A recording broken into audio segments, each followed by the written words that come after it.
Non, mais je vais vous retirer la parole. Non, non, non, pour ça. Non, non, pour ça, nous n'allons pas faire 3 heures de temps. Je vais passer la parole à quelqu'un d'autre. Je vais passer la parole. Vous n'allez pas partir. Pour ça, vous allez vous calmer. Non, vous allez vous calmer pour ça. Pour ça, mais ça va. Pour ça, vous vous calmez, vous allez venir. Vous allez venir. Le temps de parole. La professeur Messanga, on se calme, professeur Messanga. On se calme, professeur Messanga, non, nous avons entendu. Nous avons passé ensemble, professeur. Nous avons entendu passer ensemble. Je les montre. J'ai dit que maintenant, c'est administratif. Professeur Messanga,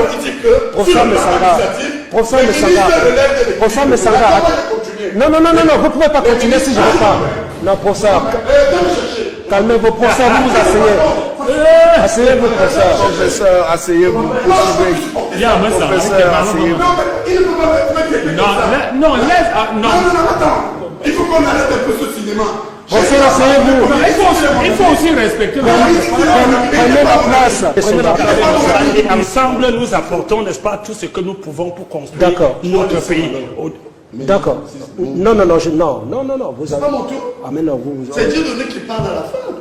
Vous voyez, et c'est ce que, Philippe, au moment où je vais à l'étranger, c'est ce que les téléspectateurs vous me malmenez toujours. Jamais. Vous avez un temps de parole important. Non, je vous jure que non. Okay. Je vous dis qu'il y a un là qui s'appelle John, il est à Houston. D'ailleurs, je suis sûr que lisez même les réactions en direct. Vous m'étouffez toujours, peut-être même sans le faire. Okay, il y a un qui s'appelle John à Houston qui m'a dit, dites à Boni Philippe de vous laisser parfois vous exprimer. Ah, mais vous vous laissez vous exprimer pendant 30 minutes. Bon, professeur, allons-y. Là encore, on a l'impression que... Non, du tout. Et les conservateurs du NPC vont dire que, regardez, il a raté. Montrer aussi que j'ai une légitimité. Pour ça, il faut qu'on soit d'accord. Et c'est justement à ça que je voulais en venir. Vous n'avez plus qu'une légitimité sur ce plateau. Merci. Vous êtes plus qu'important sur ce plateau. Merci beaucoup. Je peux vous reprendre la parole. Bon, vous avez raison. Mais vous avez tous les droits sur ce plateau. Parce merci. Que vous nous faites la mission de venir nous partager votre expertise, votre science. Oui, c'est-à-dire que parfois j'ai l'impression, je vous donne mon sentiment. Vous voyez pour que le professeur a la fin. Quand je viens sur un plateau avec Bonifi, j'ai l'impression qu'on l'appelle pour lui dire que Messanga ne doit pas... Il faut pas. Ah, mais vous parlez pourtant pour que tout le monde. Gardez la parole. Sur mon tour donc de parole. Parce que c'est mon tour. Parce que j'ai remarqué que je cause, je prends toujours la parole après Dieu. Après Dieu donné Somba. Mais alors, 3 leçons à retenir sur ces mémoranda du Grand Bam. CES. La première leçon, il y a un problème de gouvernance. La gouvernance est là. C'est-à-dire que lorsque vous voyez les mêmes personnes depuis plusieurs années, il y a un qui a lui-même dit qu'il est le plus ancien des DG. Je pense que les Mbamois, moi, vous savez que lorsqu'il y a eu ce problème de Charlie Hebdo, des gens venaient et disaient « Je suis Charlie ». Moi, je suis Mbamois. Dans cette métaphore, vous êtes mémorandum du Mbam. Je me reconnais dans cette confiscation par une clique des oligarques complotistes qui ont mis de côté la politique du chef de l'État. Donc vous voyez que sur ce premier point, première leçon, il faut revoir la gouvernance à travers un casting qui n'est pas bon. J'illustre. Il y a 2 départements ici qui ont eu plusieurs ministres à la fois. Le gars et le mauvais.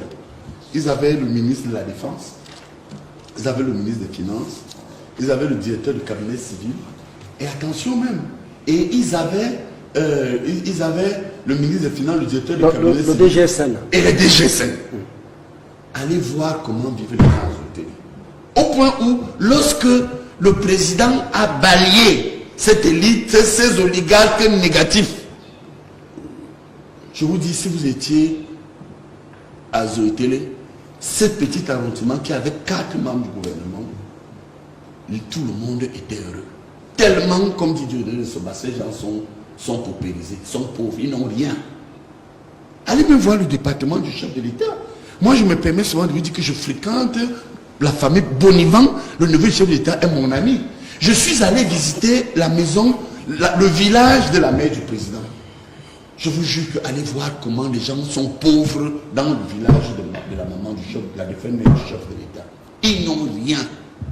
Les gens me demandent de l'argent là-bas. Quand je sors, ils me disent parfois je donne un peu, je peux donner 1000 francs, je peux donner 5000. Au village du pays organisateur, ça veut dire que sur ce point, les élites n'ont rien foutu. Je suis Mamois et je voudrais vous dire sur ce premier point. Deuxième point, d'ailleurs, deuxième département, j'ai dit que je listais sur ce premier point. Prenez le cas. Lorsque ce que j'appelle la baleine de l'élite comprador, que je ne vais pas citer, qui était un ministre négatif, homme politique négatif, qui était Minerex, qui était le plus négatif. Il y a un qui était ministre du budget, il était étouffé par le premier. Il y a un qui était conseiller spécial, il est aujourd'hui ministre des Sports. Et puis il y a un qui occupait les fonctions de directeur, qui est positif, mais il était toujours aussi étouffé par le premier. Mais c'est là où les Nkamois ont été les plus pauvres. Au point où en 2013, avec 4 ministres et assimilés, les Nkamois ont voté dans la mairie de Yabassi Maboula. Et le grand gourou négatif, que je ne cite pas, il est allé dire au comité central que c'est de ma faute si on a perdu la mairie de Yabassi avec Maboula. Et encore comme ces élites c'est les luttes destructrices dans le Mbam. Le jour où on m'a amené au comité central, au conseil de ville, j'ai rencontré un Bama là-bas, puisque nous sommes dans le Mbam, un certain Mpon. Quand j'entre, il me dit, professeur, qu'est-ce que vous faites ici? J'ai dit, non, mon ami, le directeur il m'a servi une convocation au conseil de discipline, je ne sais pas ce que j'ai fait. Il me dit, moi aussi. Je lui dis, mais comment honorable, tu es ici? C'est l'ancien DG de Madame Pong. Ça vient Pong? Pong. Je l'ai connu à la salle d'attente du conseil de discipline. Au curatoire. Bon, alors nous avons échangé. Je lui dis, bon, il me dit, non, moi je suis confiant. Je lui dis aussi que moi je suis confiant. Nous étions confiants. Mais nous avons oublié, Mpon et moi, que tout était déjà préparé par ces élites. Mpon, voilà maman. Qu'est-ce que Mpon a fait? Qu'est-ce que moi? Voilà, fais Dieu, je te jure, la main sur le cœur, je n'ai rien fait. Professeur, on va poursuivre à cette étape. Bon, deuxième étape alors. Donc, première étape, gouvernance des élites qui détruisent les gens qui leur font de l'ombre. Bon, maintenant, deuxième leçon. Il n'y a pas de sanction. Lorsque M. Dieudonné Essomba, l'estimé analyste, vous dit que il y a un enjeu de 7 000 milliards à contrôler. Regardez les affaires Greencore, on ne fait rien. Regardez les affaires de la Cannes, on ne fait rien. Regardez les affaires des stades, on ne fait rien. Regardez les affaires Covid, on ne fait rien. Regardez aujourd'hui comment il y a un conseil d'administration d'une société qui est bloqué. Et où, dans le communiqué final, il y a un qui vous dit, le président a dit qu'il ne se reconnaît pas de Savannah. On est toujours sur les organisations. C'est sur un sujet. Non. Non, je suis en train de te dire qu'on ne sanctionne pas. Ouais.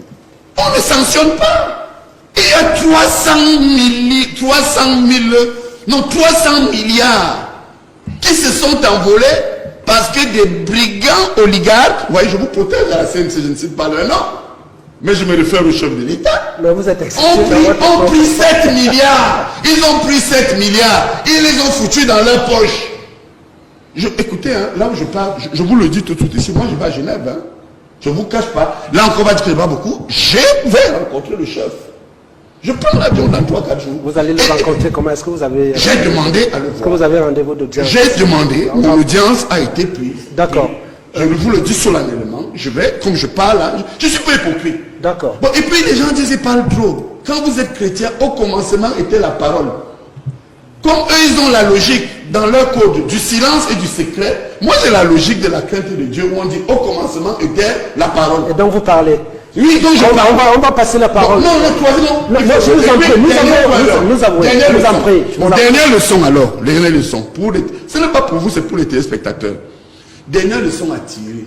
Il faut savoir que notre système politique est fonctionnaliste. Et il n'est pas institutionnellement communautaire. Vous étiez ici avec le fédéralisme communautaire que propose M. Cabral. Et M. Elundu proposait une autre forme. Mais je vais vous dire que, du point de vue fonctionnaliste, c'est-à-dire que quand vous faites un peu de sociologie, le fonctionnalisme, c'est la pratique. Mais notre système politique est communautaire. Pourquoi les gens veulent toujours dire que oui, on ne peut pas parler au nom des communautés? Quand moi je suis sur un plateau, je défends les Sawa. Je veux que ce soit clair. Et je défends aussi les étonnes et mes oncles Betty. Non, moi je crois qu'il faut laisser ces hypocrisies-là. Parce que quand vous voyez le casting fait par le chef de l'État, sur le plan administratif et politique, il est communautaire. Sur le plan politique, il coopère avec l'UNDP. L'UNDP c'est le Nord. Il coopère avec le FNNC. Le FNNC c'est le Nord. Il coopère avec le MDR. Le MDR c'est le Nord. Et quand vous voyez l'émergence politique ici, il faut qu'on vous fasse des analyses politiques rigoureuses. L'UDC, c'est d'abord les Bamoun. Bon, mais il y a de manière fonctionnaliste ces rapprochements qui se font. Quand vous voyez le MRC, c'est d'abord les Bamileke. C'est les Bamileke, moi je vois les actes fonctionnalistes. Et univers? Bon alors, moi je ne comprends pas pourquoi les intellectuels arrivent. On demande univers, c'est qui? Univers, c'est une exception. Ah, merci. Non, il n'y a pas de règle. Écoutez, nous sommes des juristes. Il n'y a pas de règle sans exception. Mais je vous dis que les positionnements et les alliances sont communautaires sur le plan politique, sur le plan administratif. Non, pour ça, je vais vous retirer la parole. Non, mais je vais vous retirer la parole.